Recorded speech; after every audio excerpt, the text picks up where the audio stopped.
This game has teeth, and it will bite you if you're not prepared. Now, the first good weapon you find is going to be the one that pushes back at all the things that have been killing you. But for the new players that are coming into this one for the first time, I have a few suggestions. My picks for the best early game weapons are the good early game weapons. I covered in another video how you can get the Zweihander in the graveyard pretty early into the game. It's going to start off this list. It's still good. I mean, it's awesome. Get it. Good moveset. Not outstanding requirements to use if you're a strength or even just a generalized melee character. Being able to wield it at the 24 strength and the meager 10 dex requirement will make up for the fact that you're lugging this giant thing around. This will carry you through most of the game if you treat it well. It's got a pretty gnarly R2 squash attack that's very, very popular with it, and most people who find the weapon the first time tend to like it specifically for that that one move. But for the game's earliest ultra, yeah, don't ignore it. Give it a shot. I highly recommend it. For a lot of people that play this game that hit their head up against the wall with other weapons and other combat tactics, sometimes just having a really big sword is enough to get you through the game when you otherwise would have had trouble. Now, if we're talking about other defensive but good offense weapons, spears are pretty popular. Of the spears, the one I recommend is the pike. Now, the pike you can get very, very early at Andre. He sells it for a decent amount of souls. I don't think it's that bad. What's cool about the pike, besides the fact that it has the same parameters to wield as the Zweihander, is that it's the game's longest spear. Now, this thing's beastly. There's other spears you could use. This one in particular I like because of just the sheer range of it. It's just huge. It's massive. And if you've got points spec'd in for the other great sword you find in the graveyard, then there's really no reason why you shouldn't try it. Other spears that are okay, I would recommend taking a detour into Darkroot Garden and trying to get that partisan by that tree with the weird two-headed lizard thing. That's good too.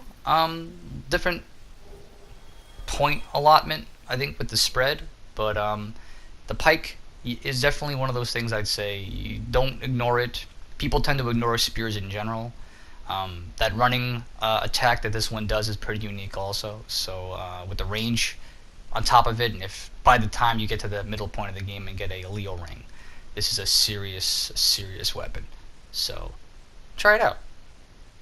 Now,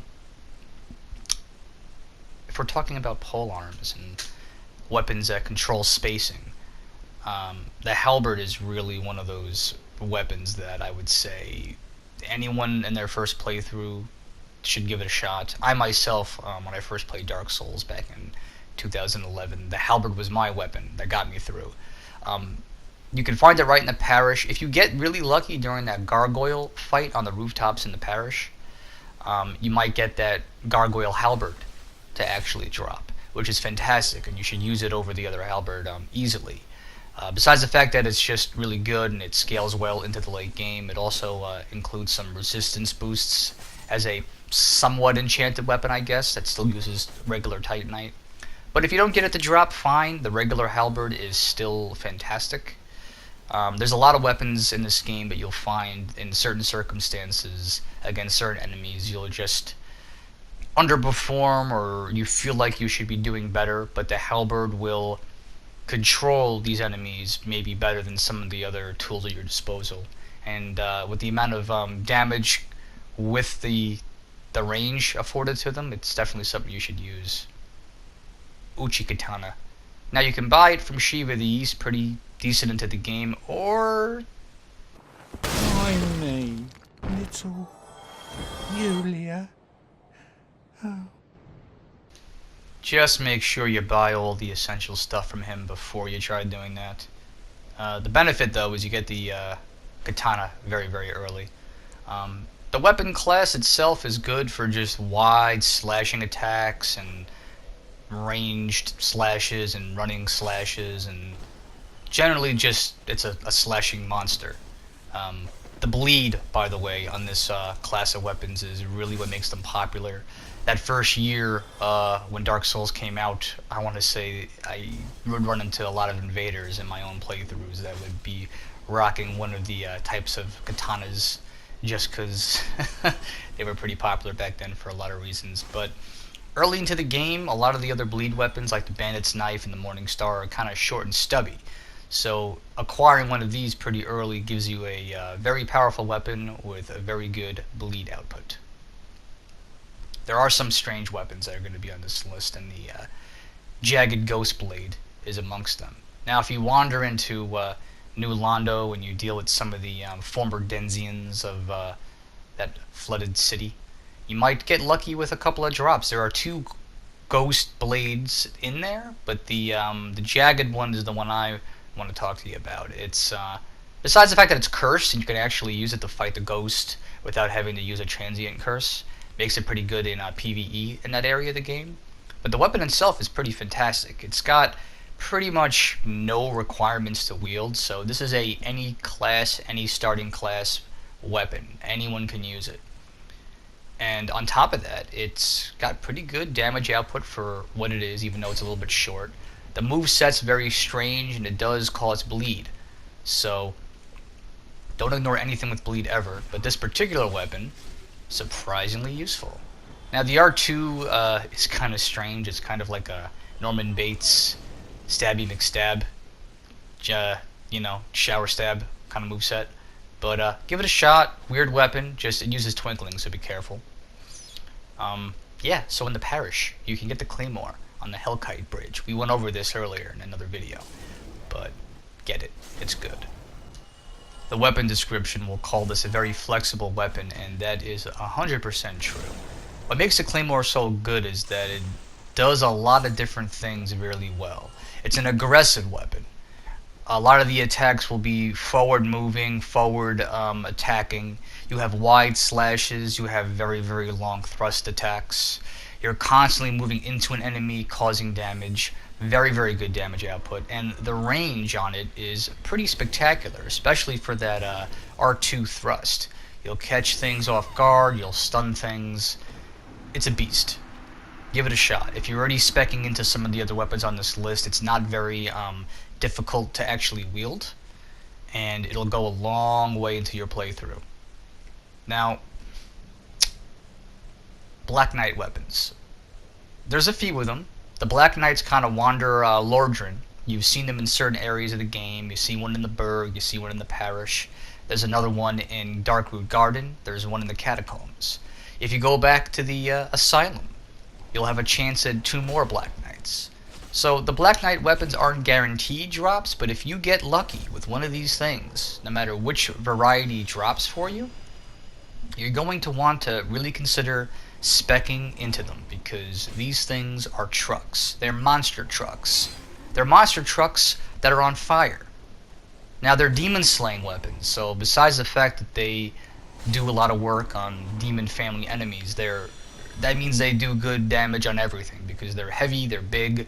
I'm showcasing the regular Black Knight sword here since it's the more likely one you'll get, since there are 3 knights in the early game that have a chance of dropping it, as opposed to 1 halberd knight, 1 axe knight, and 1 ultra sword knight. So more likely than not, you'll have better opportunity at getting one of these. But it's fantastic. These weapons, no matter which one you get, the damage output, it's off the charts. They scale pretty well with strength, although I think the halberd does pretty decent across the board if you're going to be doing a split build with dex and strength. The movesets on them are also very unique. No other weapon really has them. So they kind of exist in their own little class, and if you get lucky and they drop, then by all means, don't hesitate. Put those points in. These will be endgame weapons. And if you get them early on, then you'll be surprised. Now, another weird weapon you can get in the Valley of the Drakes, doesn't look like very much when you actually find it, is the Astora's Straight Sword. Now, you got to contend with this undead dragon here. I kind of went over the crest shield, the dragon crest shield, in my other video, my shield video, about finding it at the same spot. There's a dead knight beneath this dragon that's got both items. So wherever you find the shield, you're also going to find that sword.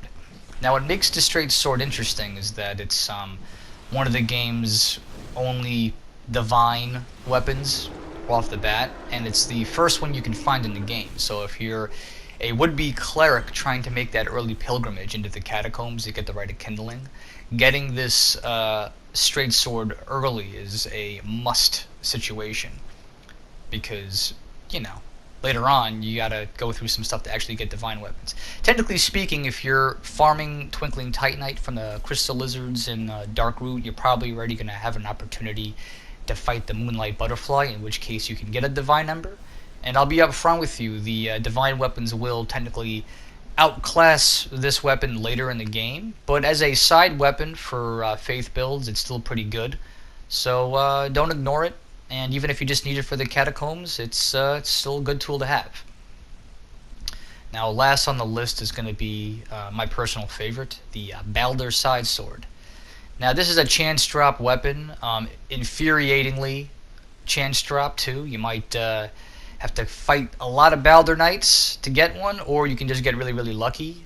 Straight swords in general are kind of okay in Dark Souls 1, but the Balder Side Sword is probably one of the best amongst them. It's got very good range, interesting moveset. It does a double thrust for the R2, that kind of true combos. Give it a shot. I love it. You can pair it with good ascensions later on, but if you get lucky, use it. Now, there's a couple of weapons I might have omitted, like the dragon weapons. The Drake sword that I detailed in my Hellkite Dragon video is good for the early game, but the other ones that you can get early are kind of a little bit into the game to be what I would consider useful for this type of video. This is like early game stuff. And if you do cut the tails off the Gaping Dragon and the Everlasting Dragon, then you can try to use them, but you'll see why I didn't include them. They just have really outrageous parameters for wielding them. But these are my picks. You'll probably find other things you like too. And good luck out there, kids.